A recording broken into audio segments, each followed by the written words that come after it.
we just like to welcome everybody that took the time to come out tonight, and thank you for your support and for, you know, taking the time to come out. I'm Naima Muhammad, co-director and community organizer, North Carolina Environmental Justice Network. And this event is a part of our 17th annual Environmental Justice Summit, and we've had a great day today, and we're gonna have some fun tonight. So I wanna just, again, thank everybody for taking the time to come out. I don't take it for granted because you didn't have to be here. You could have easily chosen to stay home or do something different. So we appreciate it. And without getting myself in trouble, I would like to just recognize a few people that's in the room tonight. And if I don't call you, don't get mad, okay? I didn't mean any harm. But I do want to recognize the Tillery crew. We have the people, the CCT, Concerned Citizens of Tillery, Open-Minded Seniors, and family members here. So we would like to ask them to...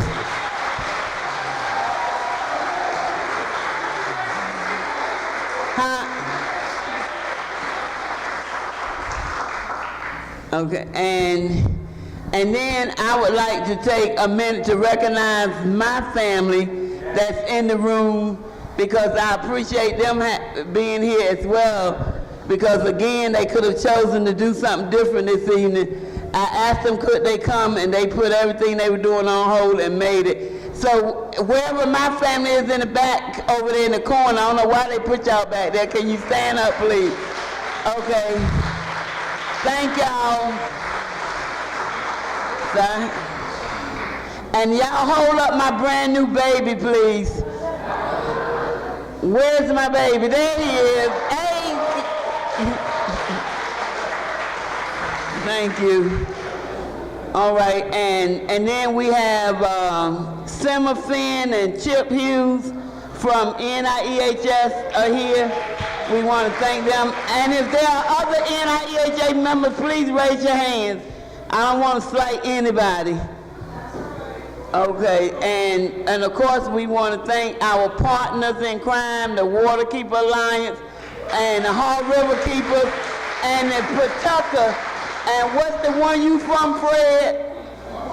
What's your one? What's Patuxent? So we had the Hall River Keepers, the Waterkeeper Alliance, and the Patuxent River Keepers in the room, and they're our partners in crime. Reach, we have some Reach community back here. Are they still here? And they traveled all the way from Warsaw, Duplin County. That's quite a ride. So we want to thank them. And then we have a community, Snow Hill community. Where are you? All right, we have the Snow Hill community, Roseboro. That's Sampson County, right next door to Duplin, so that's a long way as well.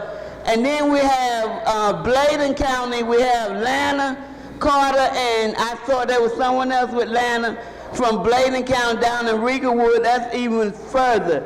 So we want to thank them for taking the time to come out as well. And now when I said my family, I didn't see my husband respond, so I better recognize him so I can go home when it's over. All right, y'all, so that's my husband, and we be making trouble together. And we've been doing it for near about 50 years now. So, June 21st of 2016 will be 50 years we've been making trouble. Okay, so, and we got some little troublemakers coming up under us too. But anyway, so without going any further, I just want to, our real reason for being here tonight, as I told you over in the summit, this evening is supposed to be all about Steve, so I'm bringing it in, okay?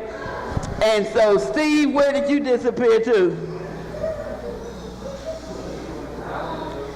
Well, while we waiting for Steve to come, I'm going to hand the mic over to my co-director, I.O.B. Wilson. This is his anniversary as well.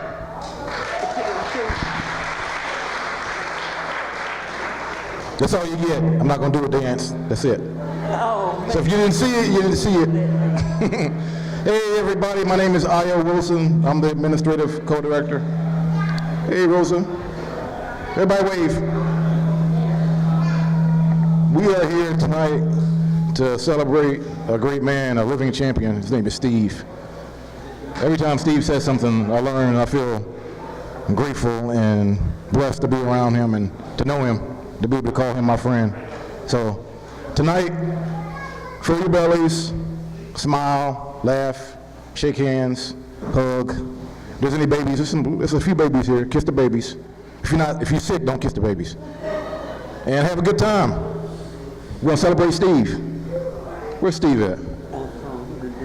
Steve over there. Shout out to the Wing family too. It's a wing party tonight.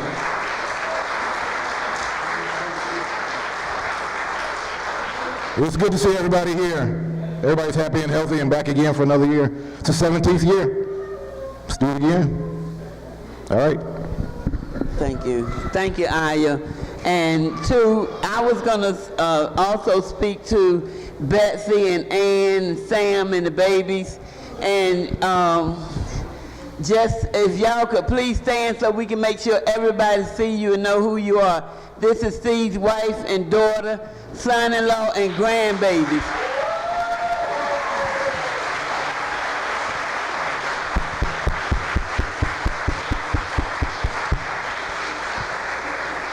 And I want to tell y'all that Betsy and I call Steve all the time, and I get so tickled sometimes I call. I said Betsy's gonna be like, what does she want now?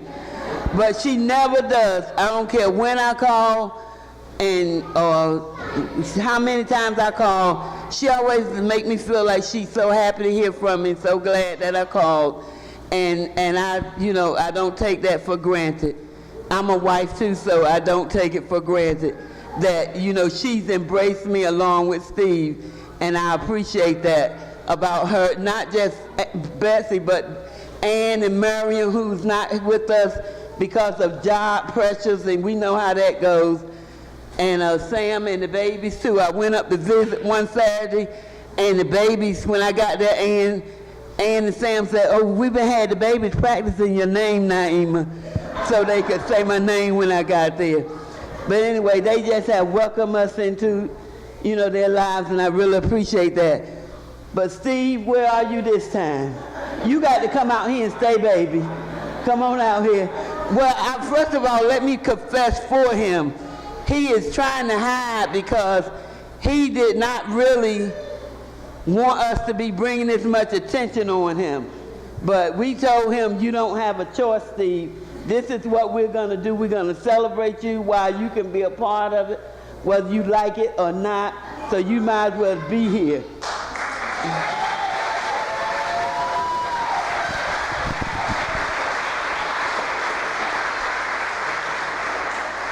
And so if he's a little red, that's why he don't want. Just like you should. He does not like this attention, so y'all be gentle and kind to him tonight, because we don't want to have to come to his rescue and hurt somebody. Okay, so y'all be kind to Steve. But I don't know if y'all noticed our cakes over there, but the cakes say have a beautiful picture of Steve, or had a beautiful picture before it got cut up over there. And it said the people's professor, because that's how we see him.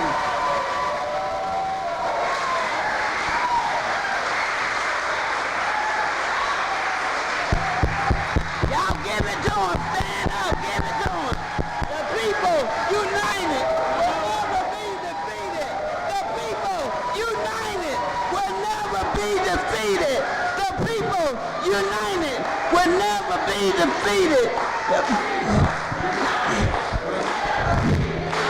No justice, no peace.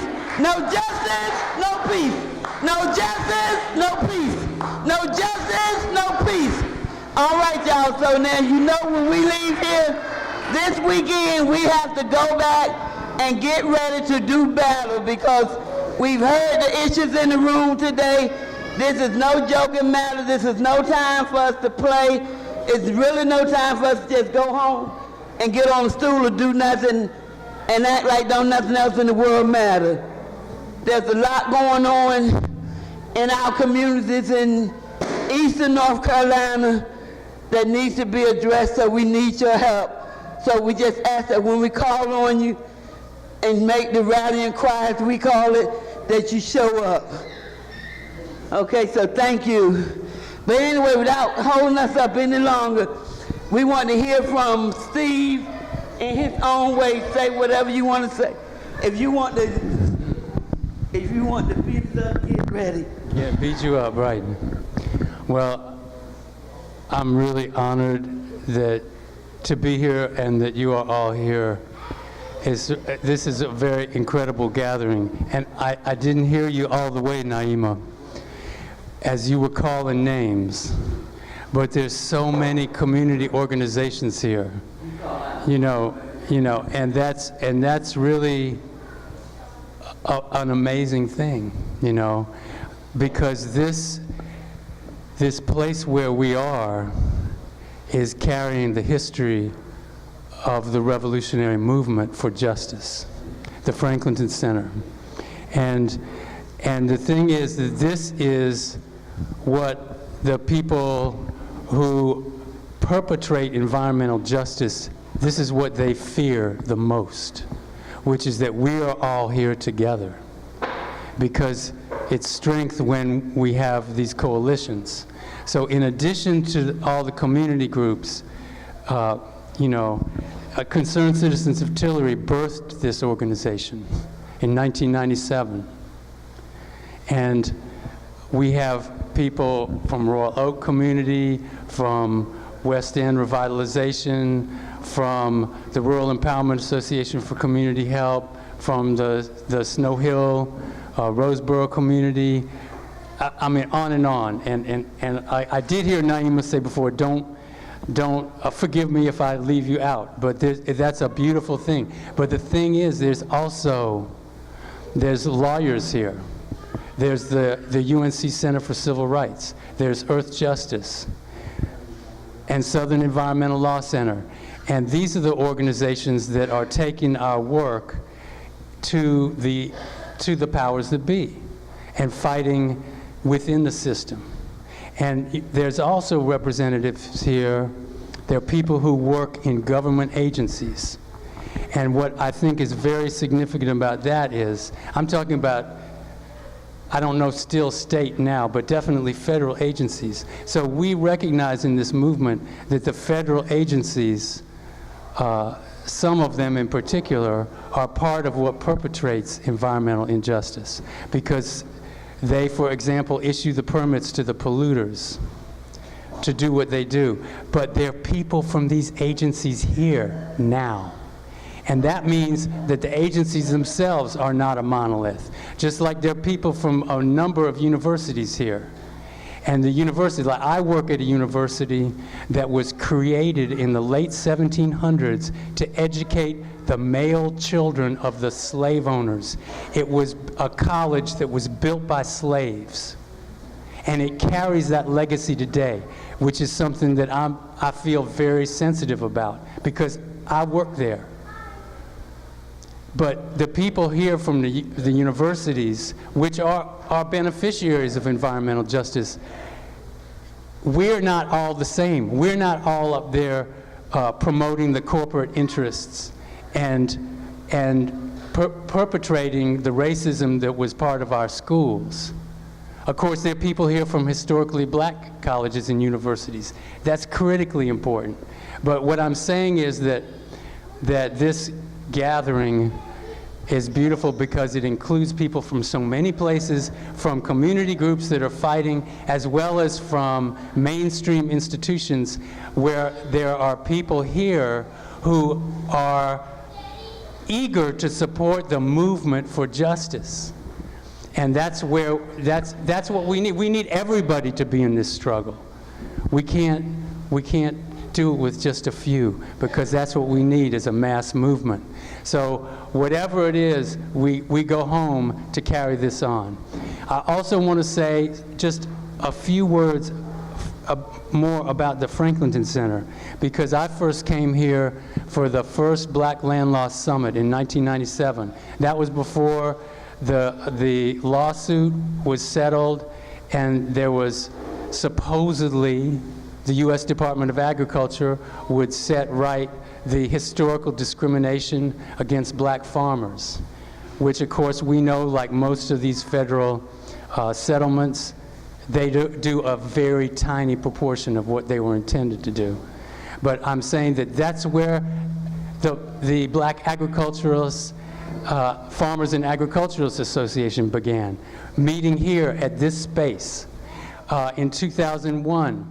This is where the late Connie Tucker, who was instrumental in starting the African American Environmental Justice Action Network, a coalition across the South fighting for environmental justice. At the time, our organization was was one of many statewide organizations fighting for environmental justice in the South. And I am told, Connie told me that the last time I saw her, that we're the only one of those organizations left. But Connie was here in 2001, and she was a true revolutionary.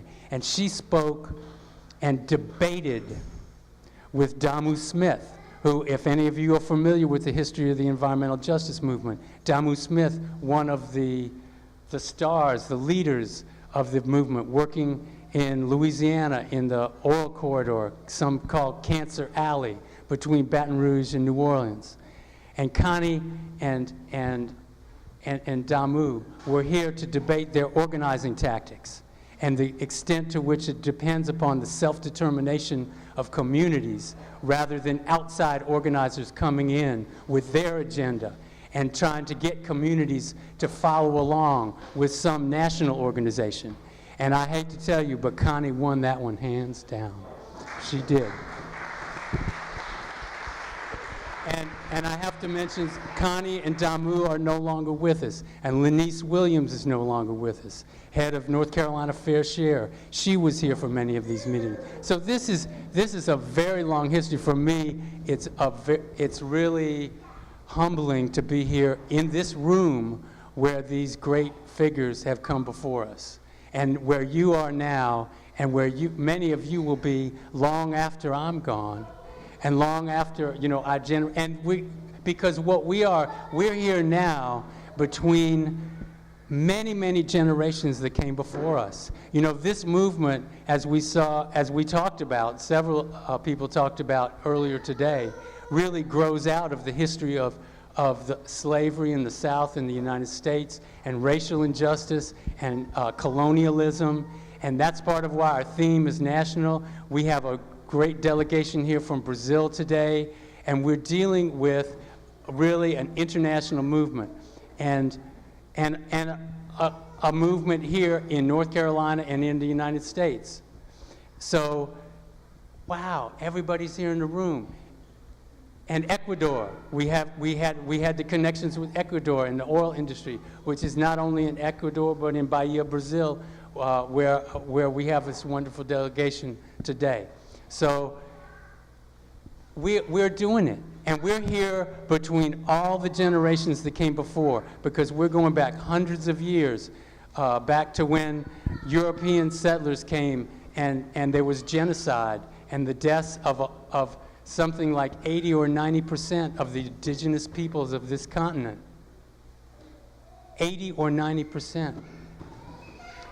And the Europeans practiced, we were part of the economy that involved not only the North, where the textile mills were, the cotton grown here, sent to the textile mills, sent to England, and the products brought to Africa, where the slave ships originated. So we're part of all those generations gone by, and there's going to be generations, I'm afraid 10 generations from now, fighting the same struggle.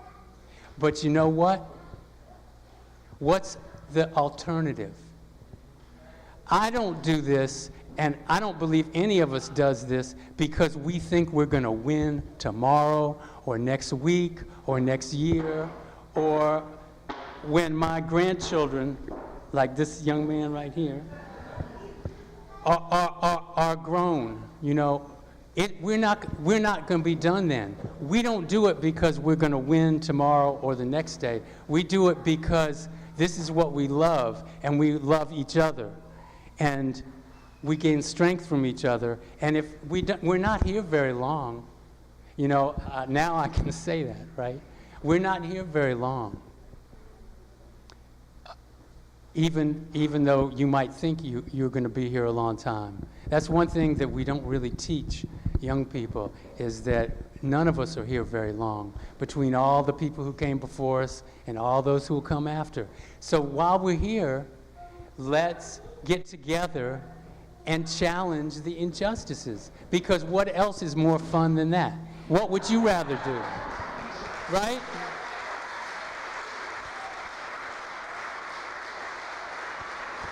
And I'll tell you that the people who are profiting from these injustices, you know what they want us to do? They want us to go to the shopping mall and buy clothes and shoes and TVs and phones, and they want us to focus on that. They want us to go to the movies and bliss out on their stuff. But we're not going to do that. We know it's much more fun to be here together and to have unity in this struggle. So there's nothing sweeter than this right here. So I thank you all, and let's carry on. And remember that we got a lot of hard work to do, like Naima says, and a lot of blood has been shed in this struggle over a very long time. But people aren't going to join us unless they see that we're having fun. So that's what I say. Let's have fun and love each other and carry on with this. So thank you.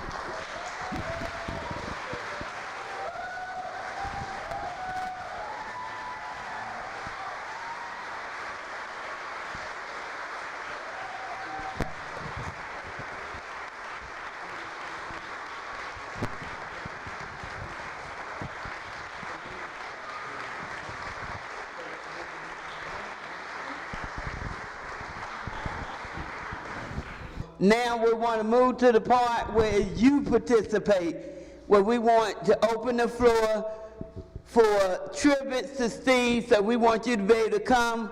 You can represent your community or yourself, however you want to do it. We want to have tributes now to Steve, and so we have some order to it. We're going to start with our community tributes. So I see, Lana, are you headed up here to do your tribute? Okay, so we have Lana Carter from Regalwood, and I believe she's also going to speak on behalf of Elsie Herron from Duplin County, who was going to represent Duplin County, but had to leave because they had quite a ways to go. Thank you. Thank you. I want to thank Naima first, definitely Mr. Gary Grant. Definitely Steve. Where's Steve at? Oh, there you go, okay. I first became, I became involved. I'm from Regalwood, North Carolina, Bladen County, and we have, besides Duplin, we have a lot of hog plants. I got involved because a mayor next to us, we're right at the line, Columbus County and Bladen County, was, for lack of a better word, he was bribed, I'll just say it, he was bribed into listen to the landfill people. They were called Red and Fred, and they came in and they went to him, the mayor of Sandyfield, and told him, we found out later, we didn't know, but he told him he would give them like 2 houses and some cars, and his children could go to college if he would just let that landfill come there. And it was all go. A lot of people didn't want it, but I don't understand how it happened, but they basically dealt with one guy. Once the community found out about it, they raised Cain.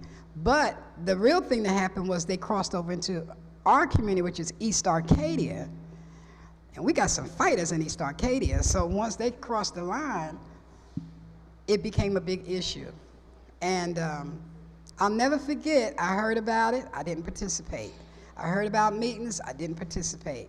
But I'm nosy, so eventually I started going to the meetings and finding out what was really going on. And it was very interesting to me to find out that this was happening. And so next thing I know, there was a big political rally. No, it wasn't political, community rally. And then the politicians got involved. We have a commissioner in our community who lives there. So her and another lady from another part of the county came, and anyway, we ended up going on having a lot of meetings. I met Steve for the first time. I met Naima. I saw them, but I didn't know them. And so I eventually just thought it was something I needed to get involved in. I felt like it didn't affect me. I'm gonna tell you truthfully. I was one of the ones that thought, well, it's not gonna affect me, why should I get involved? But I eventually realized that I needed to get involved. And also, I'm an activist myself. So once I realized the problem was, more, how can I say it? More community-wide, and that a lot of people were getting affected without even knowing it, I became more involved. Then they had a rally in Raleigh, and it was busloads going. I'm thinking, this is really deep. I really need to find out what's going on. Anyway, it was a nice meeting. Steve and Naima came to our community. They came to Sandyfield, let me say that, where the mayor was. And the mayor closed the office down. Excuse me. So we wouldn't march. But we had the newspaper there and everything. I say we, I wasn't part of it then, but they did. So, you know how you know something is good and you need to be on board, you don't really want to be in the dark? My fear left me. I wanted to know, I wanted to be involved. So I consider myself being involved. And eventually, the landfill was just stopped. I mean, these guys couldn't fight against Steve and Naima, and Gary was in it then, more into it than he is now, I'll say. And I was impressed. Now, I'm gonna tell you, the first time I saw Steve, because we're territorial, it was like, what is this white guy gonna do up in here? Like, why is he here? Why does he have to be here? Once I got to know Steve, I can't understand what it would have been without him. I just don't know what it would have been. Because he taught us stuff. Just like he taught you tonight about some things you may not have heard, he told us stuff about how we were being used as numbers and how it was discrimination and all this. Didn't even know it, didn't have a clue. So, I'm glad I'm part of it now. So I ended up going to the North Carolina, no, it's part of CDC. Well, where I met y'all at the,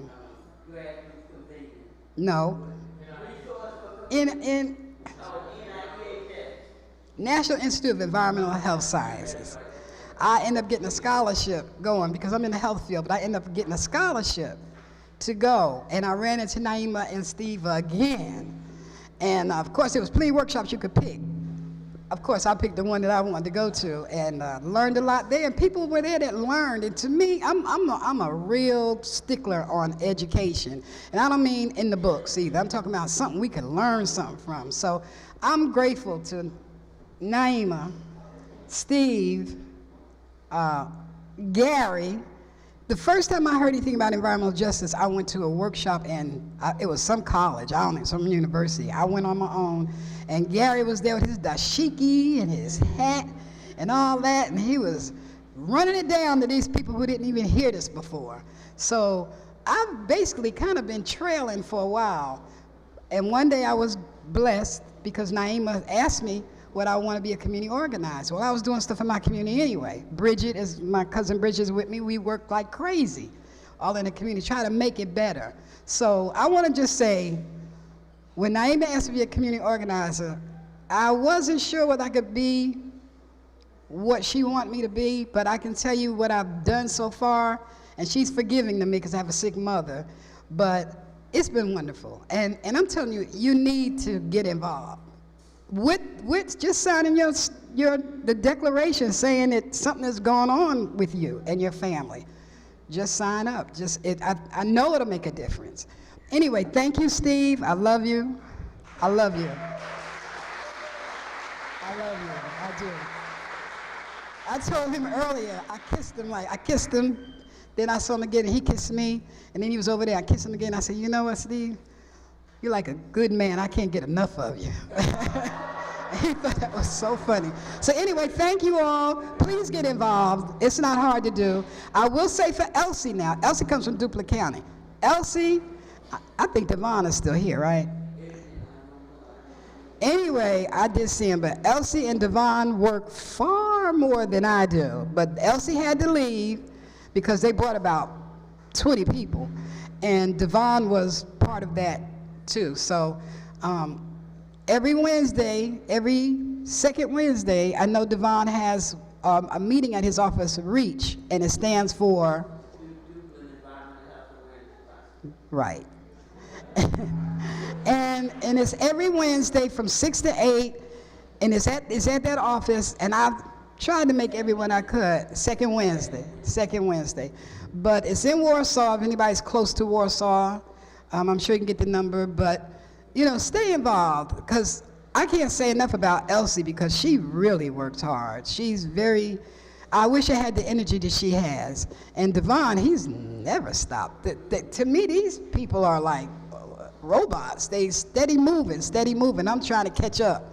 But anyway, I want to say thank you for the time. I want to say thank you to all the lawyers who've been helping us out. I mean, it feels so good to be a part of something that is actually going to result in something. So stick with us, and thank you. Thank you, Naeem.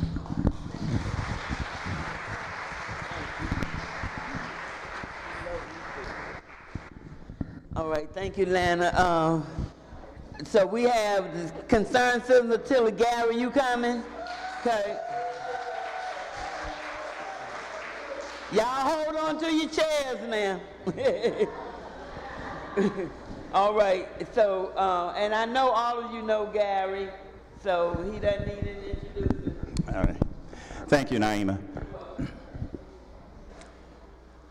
For all who have come to these shores, America has been the land of freedom, of hope, and of opportunity for all except the African people.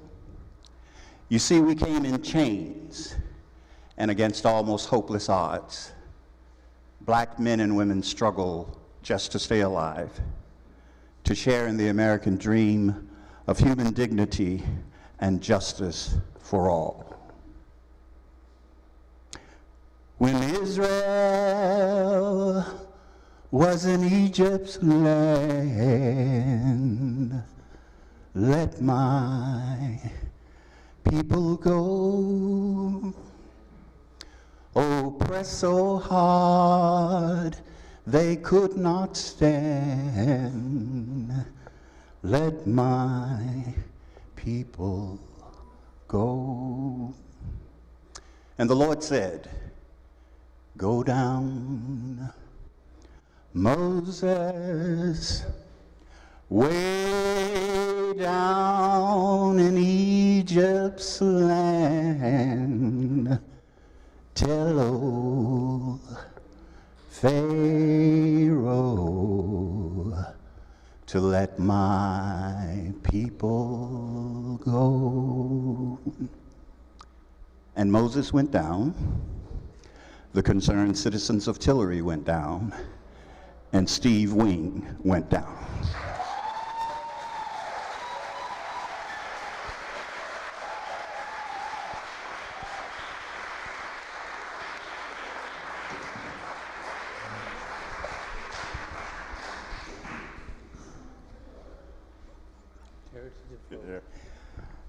The first summit, I believe we did Heritage of Hope here. And Miss Teresa, you sang with us in that performance. Those words are still so very true today. And if it were not for this professor who doesn't want to be called Dr. Steve Wing, who wants to be just an ordinary citizen, a young man who came into our lives, and as I tell people today, you know, we black folk didn't trust researchers, and we had every right not to.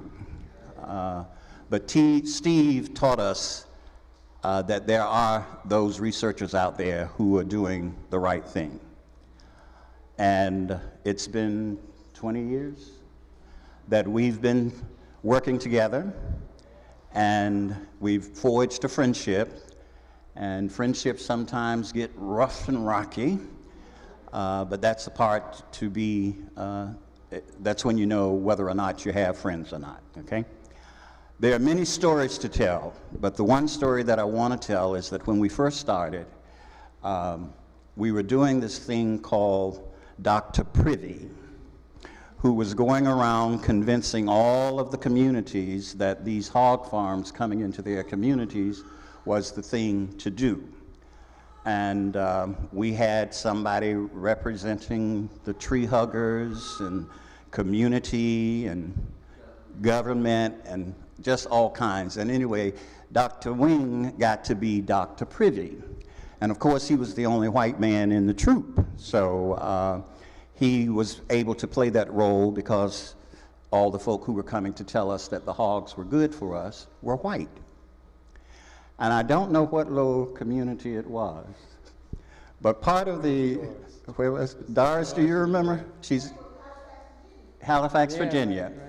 And what we would do is we would start having community meeting, and then we would introduce Dr. Privy, who would stand up and tell the people about just how good the industry was going to be for them.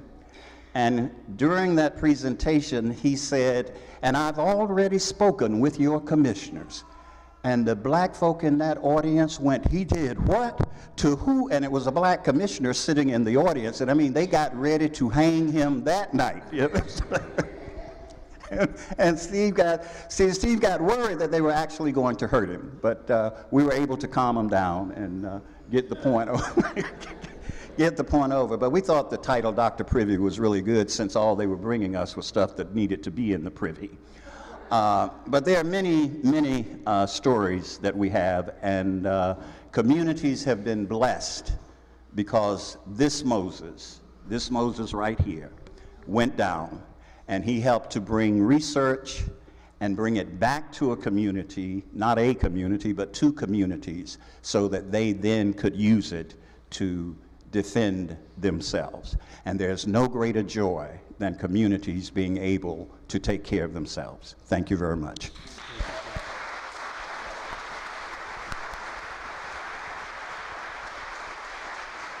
Next, we have Belinda Joyner from Garrisburg, Northampton County. Concerned citizens of Northampton County.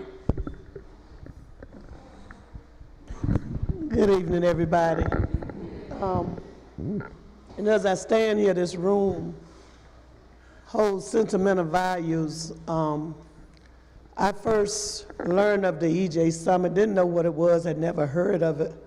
But when the hurricane came, our church had some items for the hurricane victims, and this was the drop-off point. And there was a lady living right out there in that brick house that asked me, had I ever heard of the EJ Summit before? And I was like, no, ma'am, I don't, never heard of it. So she asked me, did I know one of the participants in it, and he was from our community. And I told her yes. So she said, well, you need to get with him and come. And that was back in the 90s. And I've only missed one summit, and that was because one year Gary and them decided to go to Raleigh. And that summit I didn't go to. But in being in the summit, and Gary, he just ruled everybody, tell you what to do, where to go, and all of this. And I'll never forget the day I was out there at the table. And I love to eat. Y'all can see I'm a big woman. But I was getting me some cookies, and I was headed that way. But Gary said, no, Belinda, I want you to go downstairs this way. So, of course, I did what Gary told me to do. And Saladin was heading up that workshop that day. And there happened to be a lady in the room named Hope Taylor.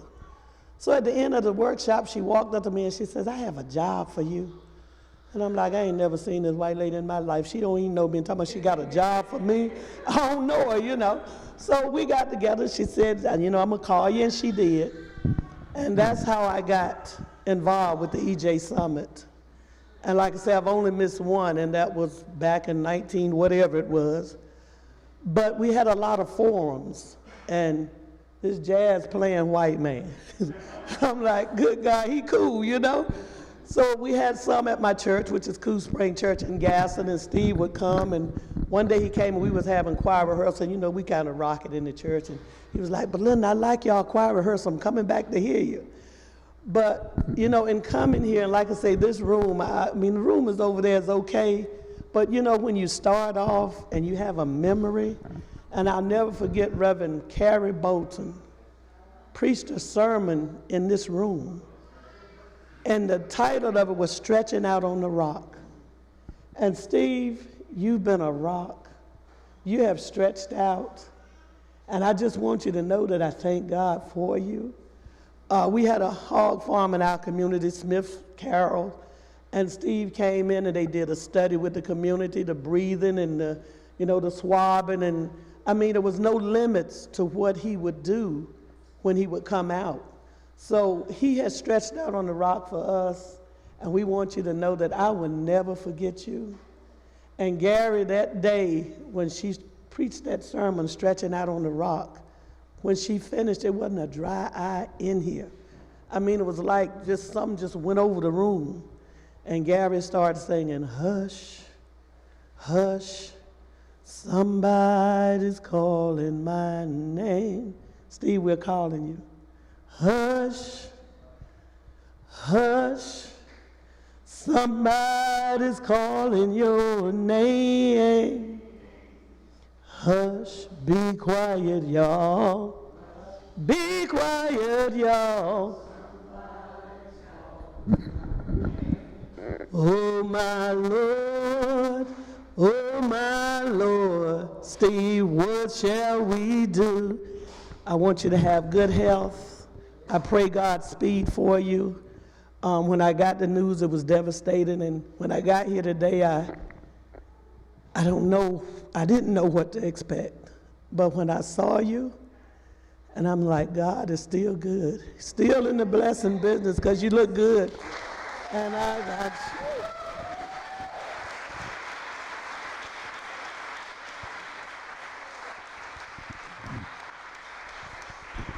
So I'm just going to sing this little verse of this song, Steve, and I'm going to sit down. And it's called Ride Out Your Storm.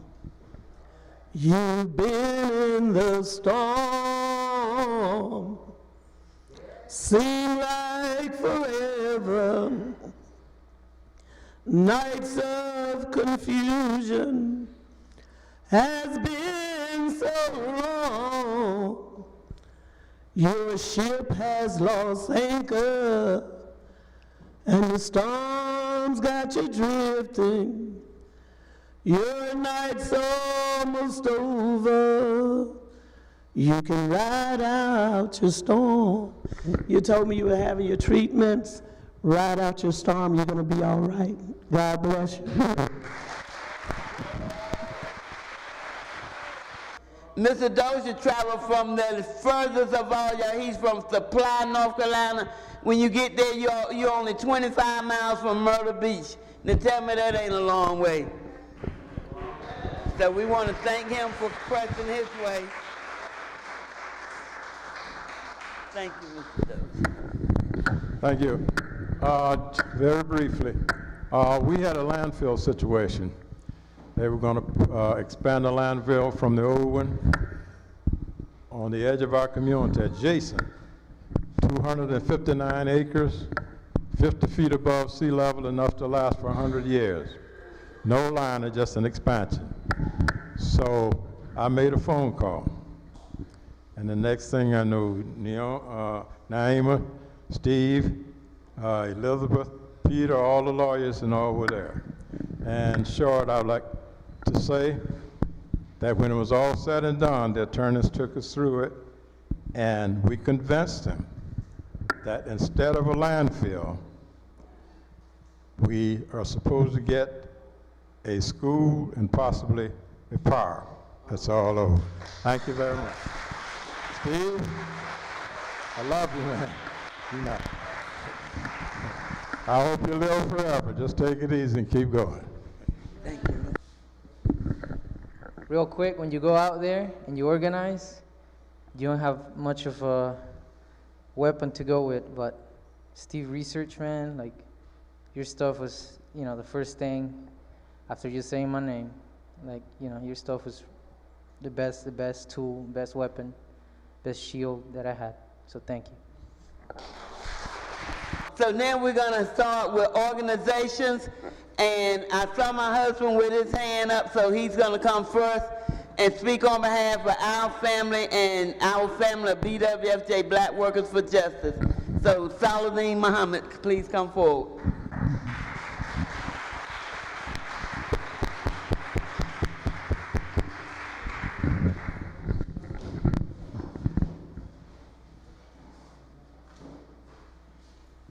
When you get old, you have to write things down.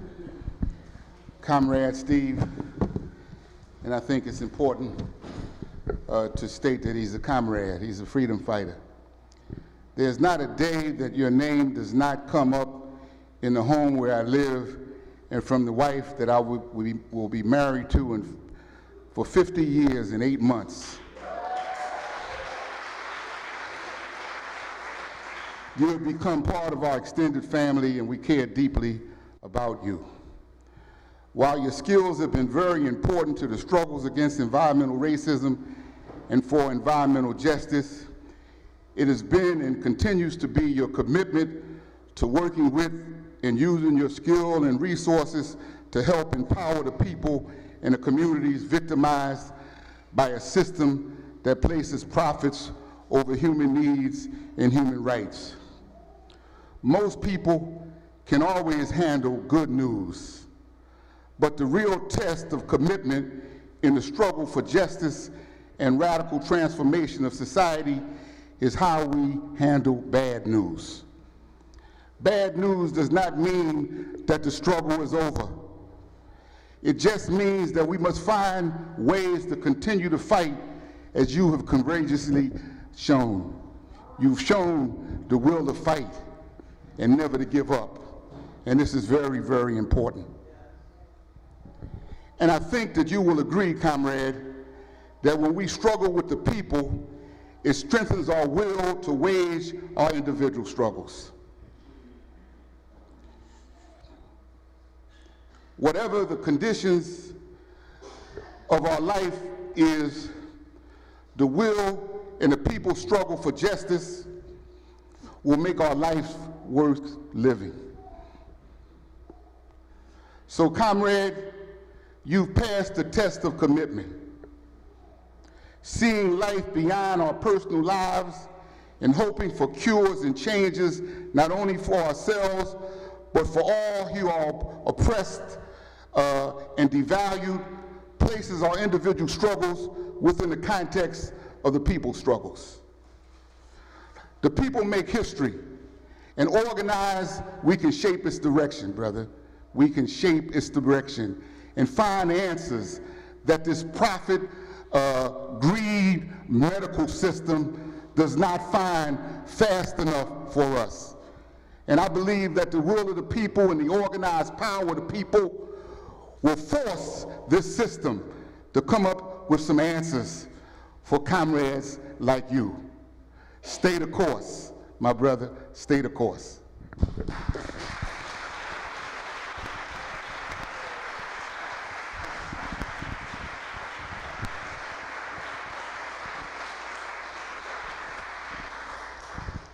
Okay.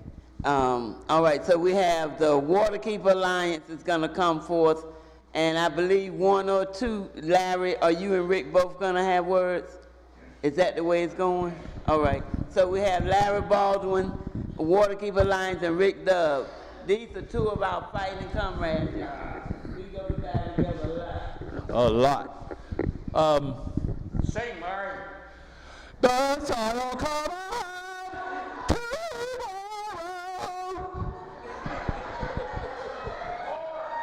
Everybody else got a plug. What? That's all I got. You know, I can't dance either. Yeah, I had something in my head till this all came about. Now I'm done. Yeah, there's a verse for that too. I first got into this fight back in 2002 when I became the Lower Neuse River Keeper, and I followed a gentleman by the name of Rick Dove in that fight. And I got in it because we need clean water, right? Well, along the lines, working with Rick and this other guy, Don Webb, some of you might know Don Webb, they started talking about this guy, Steve Wing, and the work he's done as a scientist and the things that he's done. But they started talking about what he does in the community.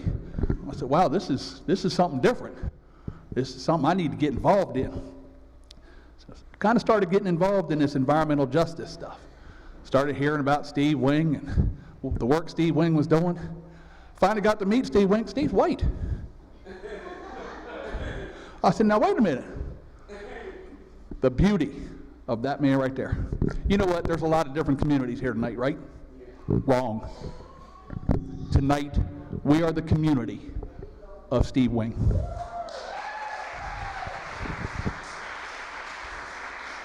There is nobody who has more dignity, more compassion, and he's just downright smart. Steve likes to hug, right? I like to hug too, but Steve thinks I hug him because I like him. I'm hugging him because I hope some of that will rub off on me, because I need a lot of what that man's got. Okay? But seriously, there's not a person in this room, whether you know it or not, that has not been touched in some way by that man sitting right there. We have a lot to thank Steve for, but I think there's somebody else sitting there that we have a lot to thank for too. The lady who stands by his side. Because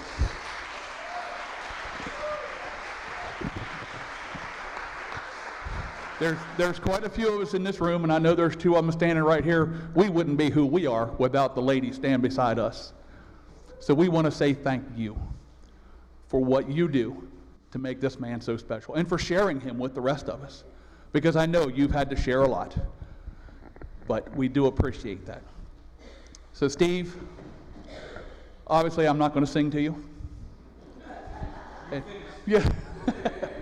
But if you all would, can we bow our heads in prayer real quick for Steve? I'm not a minister, okay, but I do believe that there's a God who loves everybody in this room, and who loves that man right there, okay, and is standing with him, beside him. Father, we ask for your guidance and your touch upon Steve. Father, fill him with your Holy Spirit, Lord. Lord, a man who has dedicated his life, continues to dedicate his life, and will continue to dedicate his life to what is right in your world, not for what's in it for him, but for what he believes is in it for the rest of us. We give you thanks for him and thanks for his family. In Jesus' name, amen. Steve, we love you. Man, I don't know where we would be without you. And I'm going to stop before I start to cry. Well, everything Larry just said, thank you, Larry, because that's I say what he says, everything he just said. In 1993, I remember starting out as a Neuse Riverkeeper. It was the first riverkeeper program in the South. And one of the things I did early on was get in an airplane and fly over Duplin County. And I looked down and I said, oh crap, because that's exactly what I was looking at everywhere I looked. I didn't even really fully appreciate then exactly what all the problems were. I knew there were water quality problems, but it didn't even hit me at first that there was a problem with all the communities where all these hog farms were located. And I remember when I got back, I said, this will be an easy problem to solve. We'll just tell the legislatures in North Carolina and the governor what we've got out here, and they'll surely fix it. Well, that was a joke, right? So the next thing we did was I said, well, we'll turn to the scientific community, and we'll find some scientists to partner with so that, we can prove to the legislature and to the governor that there's a problem that needs to be solved for all the people of eastern North Carolina. So I went down to Beaufort, and I found a scientist who had done real good research, and I was reading his work, and I went up to him and I said, we need you to come forward and speak for the rivers and for the communities of eastern North Carolina based upon what your report said. And he said, I can't do that, Rick. He said, if I do that, I'll not get any more funding from the state of North Carolina, and my research will be over. Another scientist I approached said, I can't do that. The industry will come after me. I'm a scientist. I'm just supposed to write the papers. You all have to go out and advocate them.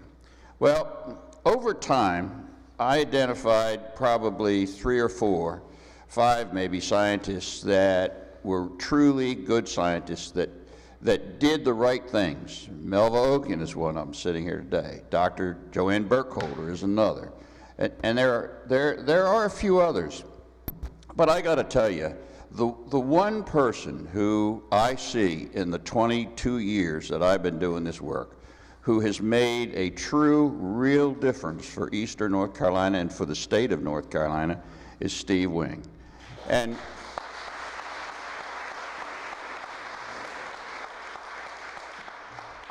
the thing everybody in this room knows is that when Steve sat up on the stage tonight and spoke to us, it came right out of his heart. There was no question about that, totally genuine, right from the heart. And he doesn't have to write what he says because it is who he is. It is exactly who he is. And that's the way he does his science. His science comes out of his head, but it also comes out of his heart. And he reaches out to the people who are affected by his science. And unlike the others that I came across, most all the others that I came across in my 22 years, he was not afraid to educate based on his science.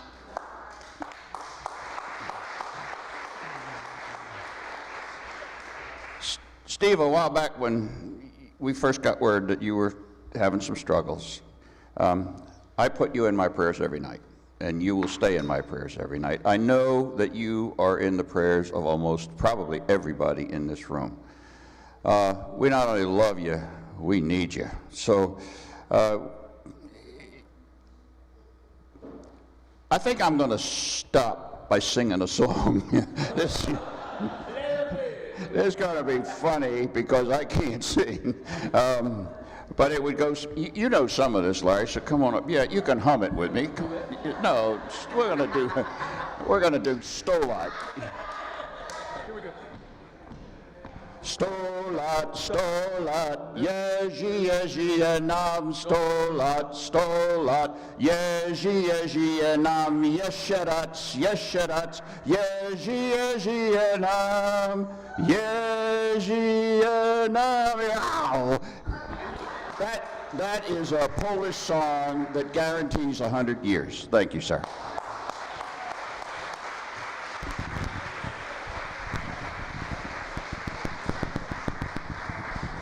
Okay. All right. So, who else we have? Chip, are you gonna say something? Because is Simba still in the room? Okay, so we have Chip Hughes from NIEHS. I'm all you got left of the federal government. It's sad. It's such an embarrassment because I usually have to apologize for the federal government. We didn't fund Steve enough. You know, it's so sad. We should have given him millions more dollars.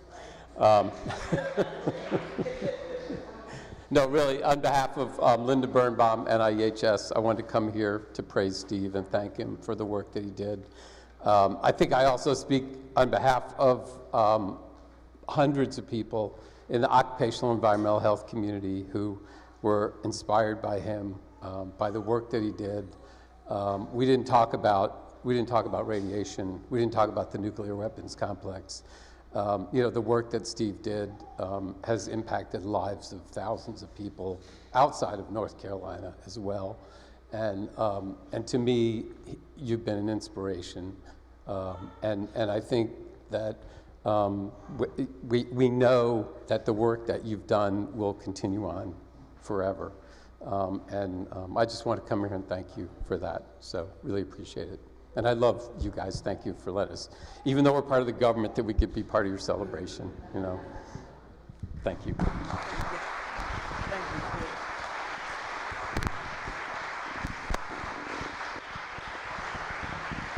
Okay. Yes, ma'am. You have to tell me who you are. Okay. Hi, I'm Melva Oken, and I can't thank Steve enough.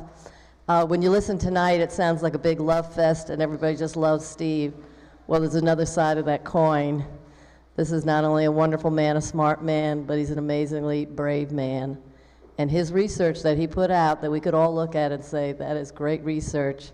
There were people at the university that hated him, there were people in government that hated him, and there were people in the industry that hated him, and they came after him with everything. And so I want you to remember that too, that sometimes what you know in your heart is right, that you have to be ready to really fight hard back. And so the industry came after, and they insisted that he release the names of the towns where he'd done his research. And he knew if he released that, then people would know exactly who it was in the communities that had worked with him to release the information. And so he said, no, I won't. And even the university was pretty soft on saying, we'll back you, Steve. I mean, this is a fundamental research tenet, that you protect your resources. And Steve was looking at the possibility of going to jail. And I remember joking with him saying, Steve, do you like chocolate chip cookies? I'll bring them to you. So again, just to remember that that's part of who Steve is, that even with all the forces of love in this room, but hate in other rooms coming after him, he stood tall, and we all stood as tall as we could, but Steve was in the front of the pack, so I thank him for that leadership.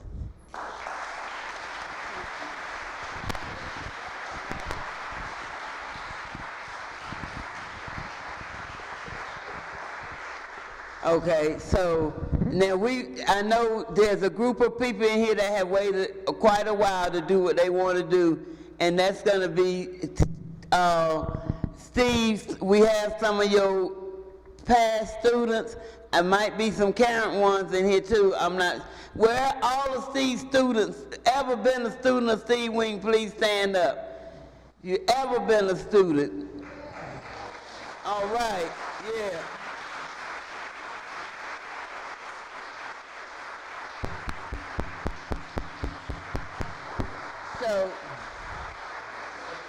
So without further ado, they're going to do their own presentation. Ginger and Amy have been in charge of that, so I turn the mic over to them. And these are old head students, y'all. Not that old.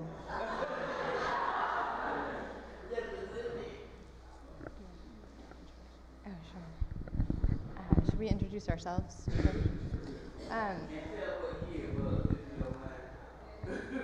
I don't remember.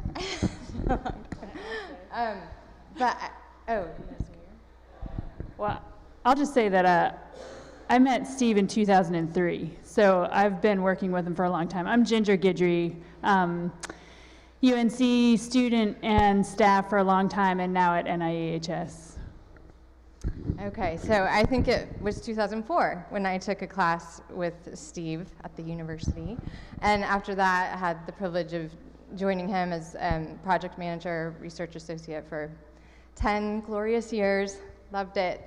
And so when Ginger and I heard that there would be an opportunity to give tribute to Steve tonight, we thought about what that might look like.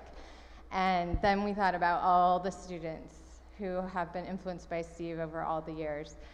And so we decided that we would reach out to as many of them as possible and ask them to try to distill into a few lines those salient lessons that they've learned from Steve over the years. And we just received a lovely response, and so we want to share some highlights with you tonight. All right, so here's the highlights. And we're not going to say who they're from, but you'll know some of them. And also, I'll just mention too, we had, in the interest of time, had to we're not reading all the words. So at the end of the tribute, we will present you with all the words that people provided, and we do hope you will read them all, because on very short notice, they did provide some very thoughtful tributes to you. So starting off, Steve taught me that research doesn't get done in an office, and that tucking your pants into your socks really does cut down on the number of ticks that you get. And they've got to be white pants. Steve taught me the importance and power of language. He also taught me that the research question you choose can have as much meaning and influence as the answer. I will always be thankful for the understanding and support that Steve gave me when I became a mom, and then had to figure out a new path balancing work and family. And then when I did this twice more. Who is that? Steve demonstrates what it means to prioritize people and communities over profits, institutions, and industry. He's made me a more careful advocate and community partner.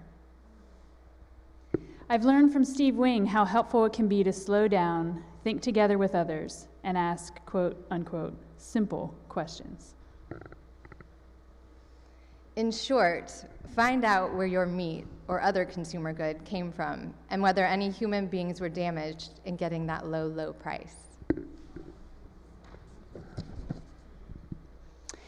He taught me much more than how to write a good article. He taught me where to buy Mediterranean food in Chapel Hill, where to hear good music in Carborough, the importance of finding balance with your life and family, and importantly, how to work at a university while still fighting the man and staying true. Steve kept me reminded of why I was doing what I was doing, and despite all of the challenges, my passion for people's health, equality, and justice is worth fighting for. He's the reason I continued and pursued my PhD. Steve always asks the most interesting questions. He makes me think about what I do, how I approach problems, and how I can learn from the people around me in a completely different light. Steve teaches me to approach all things in life with compassion, dedication, and curiosity. From him, I've learned to stand up for what is right and embrace the opportunity to join with others to improve and enjoy life. I've learned that even quote-unquote objective science is subjective, and different perspectives, particularly those of the persons affected by an outcome, are as important to understanding health as the variables we can measure as epidemiologists.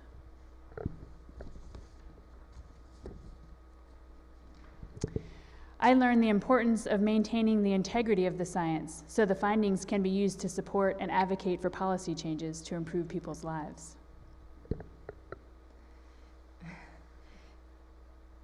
During a drive out to Eastern Carolina for a community meeting, Steve started sniffing.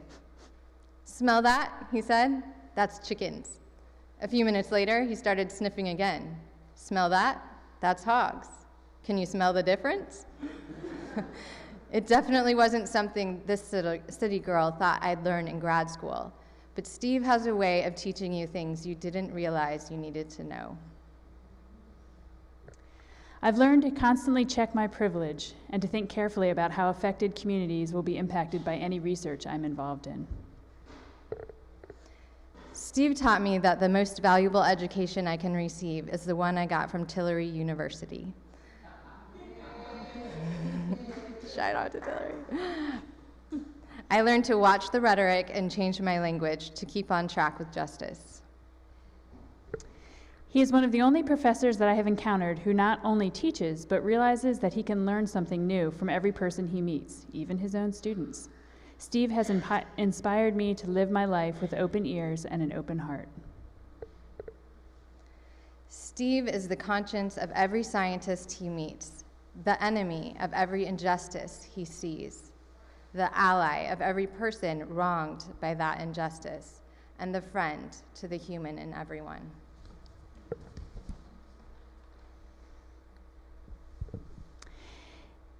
He teaches by example to slow it down.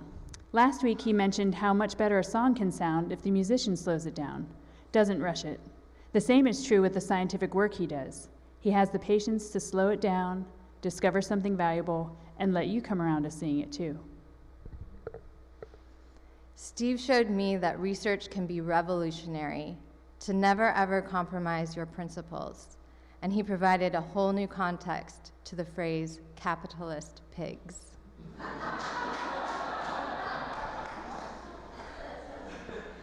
So, as we compiled these contributions, we were deeply impressed with the varied and rich influences that Steve has on all of us, although, of course, also not surprised. And, you know, we just both felt that this collection of statements is really a testament to what Steve has taught all of us and the many, many ways we have all learned from Steve over the years, and will continue to learn from Steve. So thank you, Steve.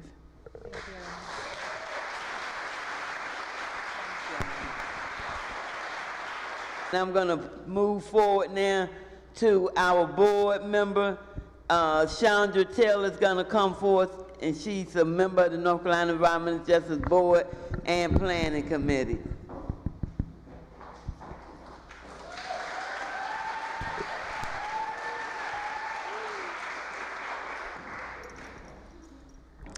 Steve, since 2006, I have also learned a great deal from you. And I would say there are 3 words that really stick with me when I think about you and what you've shown me. And those are persistence, precision, and passion. And in that being an advocate, that it's important to be exact in our facts and our figures.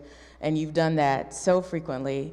On the drop of a dime, you turn around great pieces for the network in support of communities all over the state. It's always so on point, and I really appreciate seeing that, because I know if you can do it, you're teaching us that we can do it too. You're so passionate. I know we've been together in cars all over the state at 11 o'clock at night, midnight, and you've always had such a positive attitude. You've always, kept the rest of us going, and you work a whole day, you support your family, and you're still passionate. You're still always talking. I was like, Steve's always talking. It's so late. Oh my gosh. He's so passionate. But I appreciate it. I appreciate it. And you're persistent. You've been there. You've been there through the years, and like Rick said, we need you. We love you and we need you. Your persistence has been what's made so much happen for so many communities across the state. And I really hope that, I can be more like you over time, and I really appreciate that you've set an example that so many have been able to emulate, to be like you in this struggle. And you're a lot of fun to be around. I'm always happy to see you. I love you very much. Thank you so much, Steve. Y'all, this is our very first EJ baby, who is now, she's gonna come up and tell you all about herself, but she was at one of the first babies at our summit, and then she can tell the story better than me, so I'm gonna let her tell it. But I was supposed to bring her on first. Please forgive me, okay? I'm sorry, you tell them all about you, baby. Okay, well, I'll be brief because I know everyone's tired, but my name is Kamaria Kaland, and I'm a senior at JF Webb High School in Oxford, North Carolina. And it's been about 3 years since I've last been to a summit, which is really sad because I'm a Girl Scout, and every year I have a Girl Scout camporee that falls on the same weekend as the summit. But this year I decided I'd had enough of camping with a bunch of teenage girls in the middle of October. So I'm so excited to be here and to celebrate Steve Wing.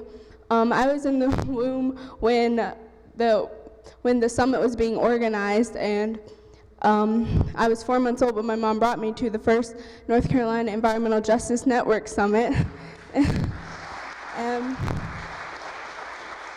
So, like Naima said, I'm an EJ baby, and I'm just really grateful because Steve is a familiar face that I've recognized since I was itty bitty, and the work you've done is amazing. As a person who really values scientific research, I value what you've done, the model you've created to get research out and make and have research that's responsive to the community.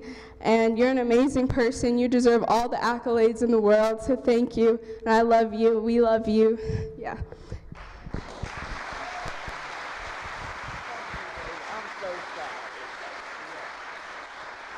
Well, we are a nonprofit corporation now, and somebody had to sign the paperwork. So ordinarily it would be Naima, right? But she is an employee, technically, a dedicated, fired up fighter for justice. Well, so is Steve Wing. And I know I speak for the entire membership of the Coalition Against Racism in Pitt County when I say this. And CAR, the Coalition Against Racism, is one of the earliest community-based organization members of the network. And I say this that earlier, I was explaining to some folk who barely know Steve or his works just how many people, especially young people, he has mentored.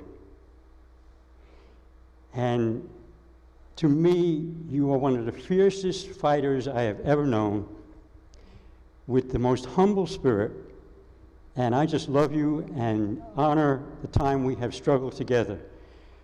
We've been some pretty stormy moments. I guess we've weathered them together as a board, as a network. And you know something? I think the environmental justice network and the justice movement in general is a whole lot stronger because of that. So thank you, and I love you. We have a very dear friend of Steve's who traveled from northern Illinois. We would dare not close the night out without him coming forward to have words. Kendall Thu, who's come down to North Carolina and worked with us.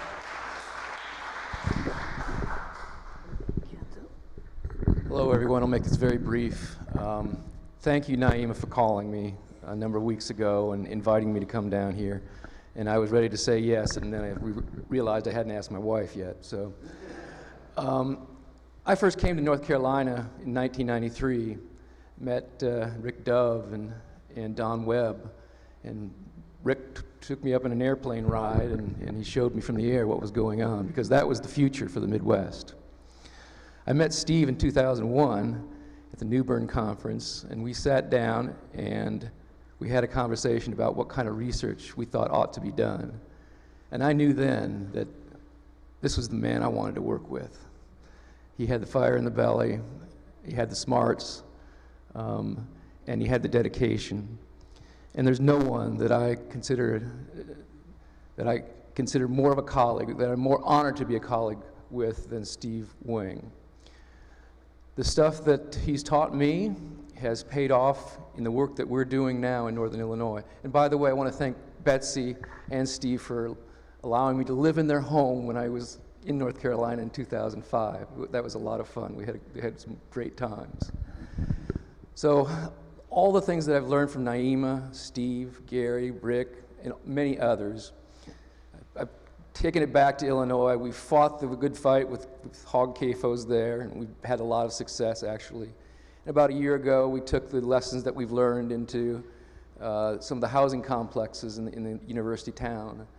And we've been working on discrimination issues with tenants in the low-income, one of the largest low-income housing complexes in the state.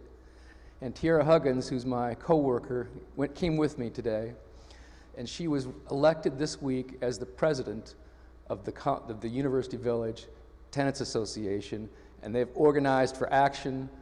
They've gotten their foot in the door with the city council, with a number of other agencies, and this is full circle now. I learned a lot from North Carolina. I brought it back to Illinois, and now we're back here. And you, sir, played a role in our success. Thank you very much. So, Chris, did you want to come say anything? I like to pick on Chris, y'all. Okay. You welcome. All right, it's late, I know, so I'll try to make it quick. But this kind of goes to all the students in the room, because I grew up in Durham, North Carolina, in a suburb. I had a pretty privileged background, and I came to UNC as an undergrad. And, you know, I still had a pretty privileged background as an undergrad. And late in my undergrad career, I met Steve, and then I decided to do a master's with him, and he was teaching this course. It was a course that, as I learned much later, maybe a couple months ago, that it was a course that the students demanded. It was a course on community-based environmental justice. the time, which now I think is Community-Driven Epidemiology and Environmental Justice. And this course changed my world as a privileged white kid from the suburbs in Durham. And it changed my whole life trajectory, really, at that moment. So I called Steve emailed him a few months ago to say, hey, the place where I'm teaching now, at the School of Public Health in Baltimore at Johns Hopkins, wants an environmental justice course, and it's been demanded by the students. And so it's the first course I'm teaching, and fitting, today I got the email saying the course is approved. So,